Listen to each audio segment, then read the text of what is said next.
मासिक धर्म के दौरान कौन कौन से कार्य नहीं करने चाहिए। जय श्री कृष्णा दोस्तों, एक बार भगवान विष्णु और माता लक्ष्मी क्षीरसागर में शेषनाग की शैया पर विश्राम कर रहे होते हैं। तभी माता लक्ष्मी भगवान विष्णु से पूछती हैं, हे प्रभु, मेरे मन में एक शंका उत्पन्न हो रही है और केवल आप ही मेरी इस शंका का समाधान कर सकते हैं। भगवान विष्णु कहते हैं कि हे प्रिय, तुम्हारे मन में जो भी शंका हो उसे निसंकोच होकर पूछो, मैं तुम्हारी सभी शंकाओं का समाधान अवश्य करूंगा। माता लक्ष्मी कहती हैं कि हे प्रभु, किस कारण स्त्रियों को मासिक धर्म की असहनीय पीड़ा सहन करनी पड़ती है और मासिक धर्म के दौरान कौन कौन से ऐसे कार्य है जो रजस्वला स्त्री को नहीं करने चाहिए, जिन्हें करने से स्त्री को पाप लगता है। भगवान विष्णु कहते हैं कि हे देवी, आज तुमने मानव जाति के कल्याण के लिए बहुत ही उत्तम प्रश्न किया है। तुम्हारे इन सभी प्रश्नों का उत्तर देव शर्मा की इस प्राचीन कथा से प्राप्त होंगे। इस महान कथा को सुनने मात्र से ही मनुष्यों के समस्त पापों का नाश हो जाता है। जो भी पति पत्नी इस कथा को ध्यानपूर्वक सुनते हैं, उन्हें सौभाग्य की प्राप्ति होती है। इसलिए हे देवी, आप भी इस कथा को ध्यानपूर्वक सुनिए।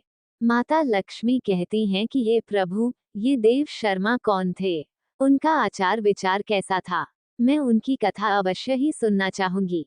कृपया आप इस कथा को मुझसे कहिए, मैं इसे ध्यानपूर्वक सुनूंगी। भगवान विष्णु कहते हैं कि पूर्व काल की बात है। मध्य देश में एक अत्यंत सुंदर नगरी थी। उस नगरी में देव शर्मा नाम के एक ब्राह्मण रहा करते थे। देव शर्मा को समस्त शास्त्रों और वेदों का ज्ञान था। वह परम बुद्धिमान, गुणवान तथा धर्म कार्यों में तत्पर रहता था। सभी वर्णों के लोग उनको बड़ा मान सम्मान देते थे। वे प्रतिदिन यज्ञ, दान, धर्म तथा संध्या उपासना किया करते थे।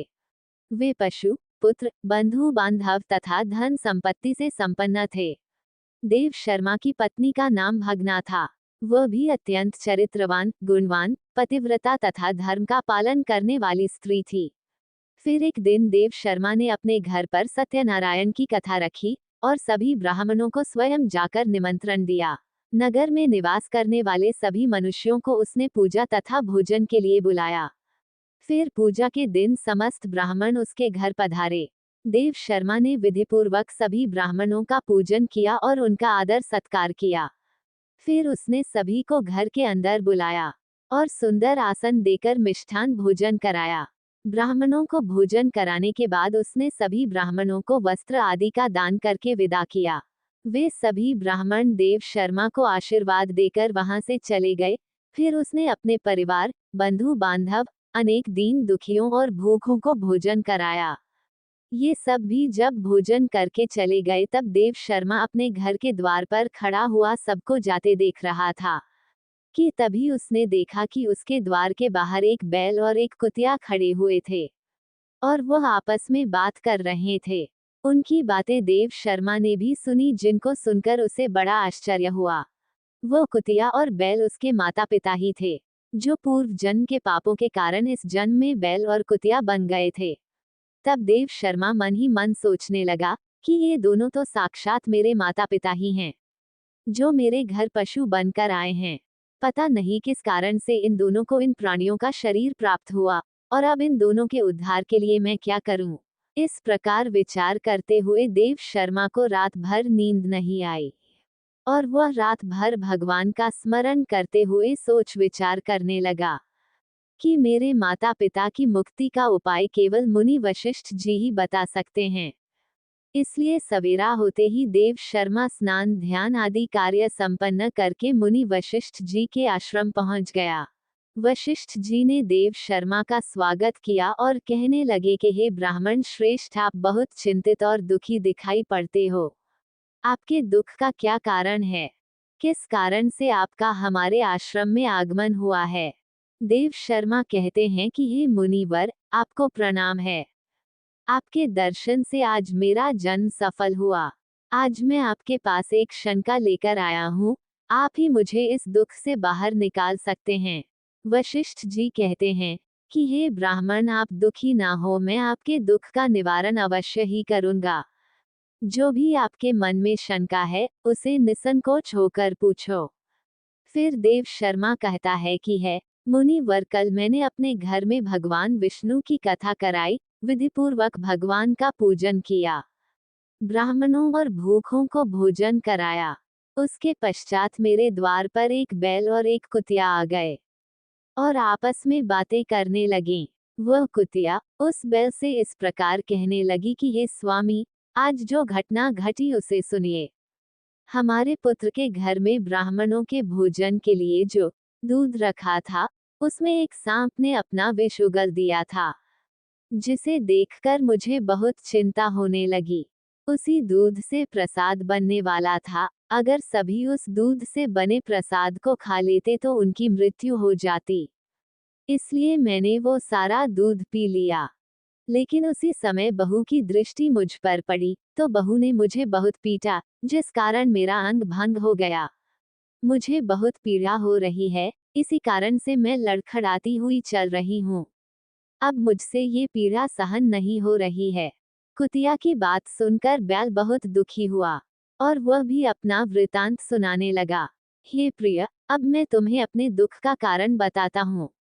मैं भी तो पूर्व जन्म में इस ब्राह्मण का पिता था। आज इसने सभी लोगों को भोजन कराया, किंतु इसने मेरे सामने घास तक नहीं डाली और ना ही मुझे जल पिलाया, इसी कारण से मैं बहुत दुखी हूँ।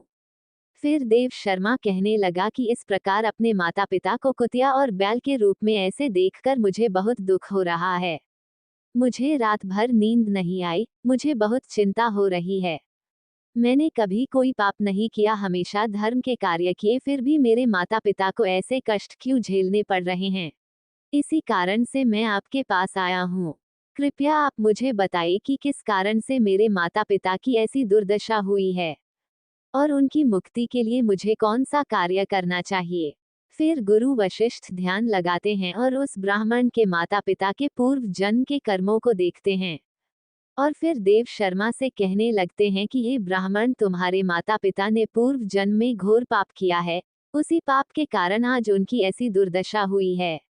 देव शर्मा कहता है, हे मुनिवर, किस पाप के कारण मेरे माता पिता की ऐसी दुर्दशा हुई है? कृपया विस्तार से बताएं, मैं जानना चाहता हूँ।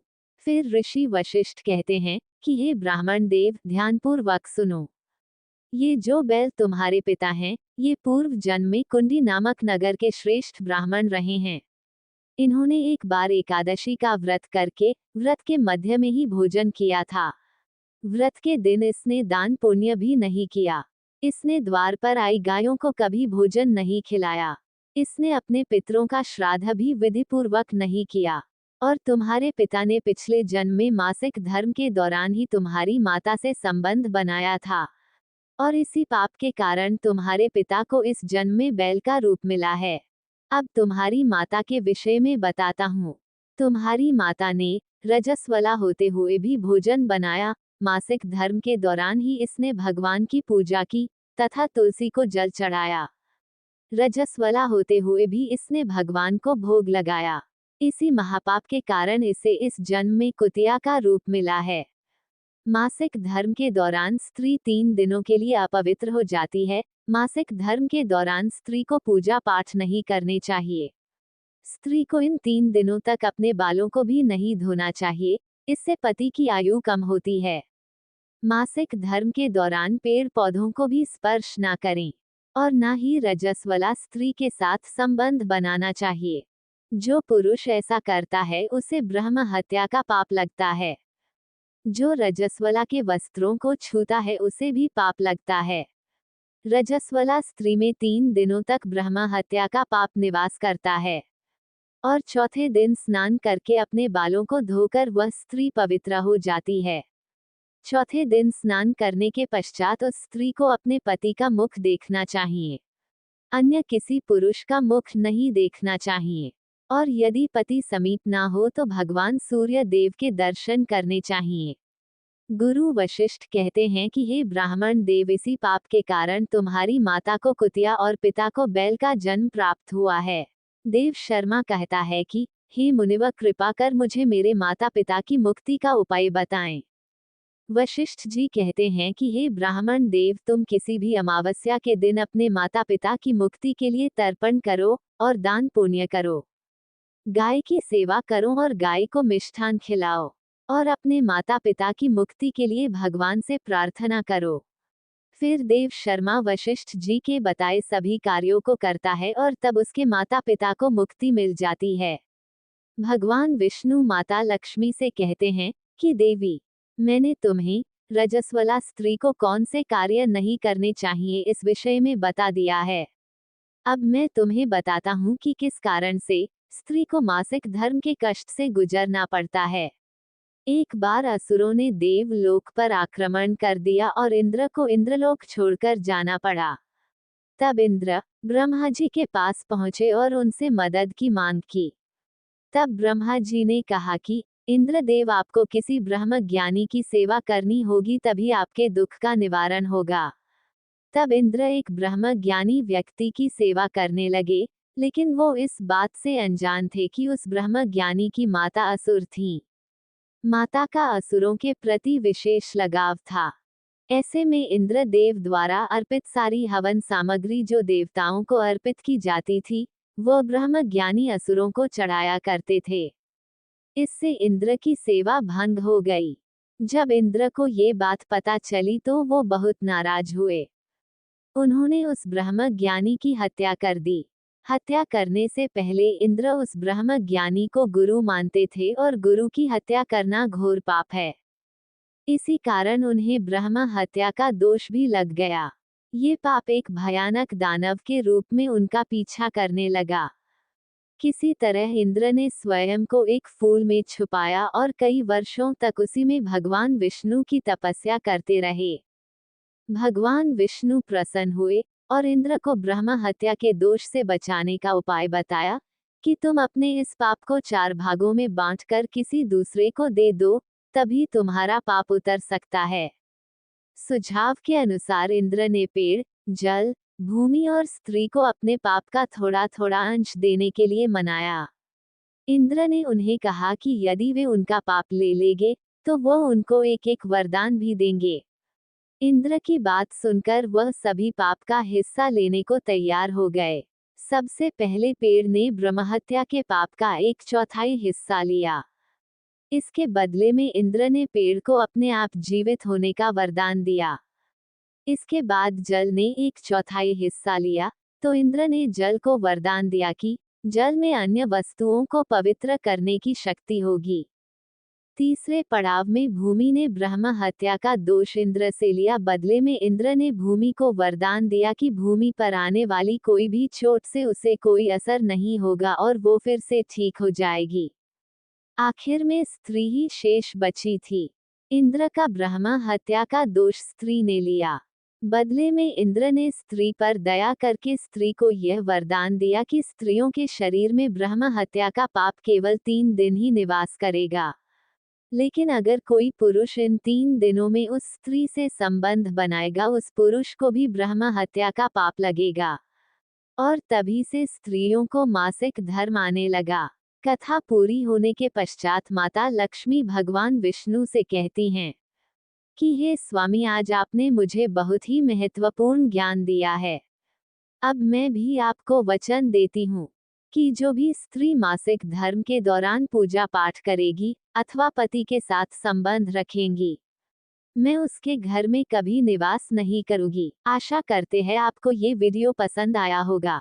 अंत तक हमारे साथ बने रहने के लिए आपका धन्यवाद। वीडियो को लाइक करें और ऐसी ही अच्छी वीडियो देखने के लिए आपके अपने YouTube चैनल शुभ विचार को सब्सक्राइब करना बिल्कुल ना भूलें। धन्यवाद।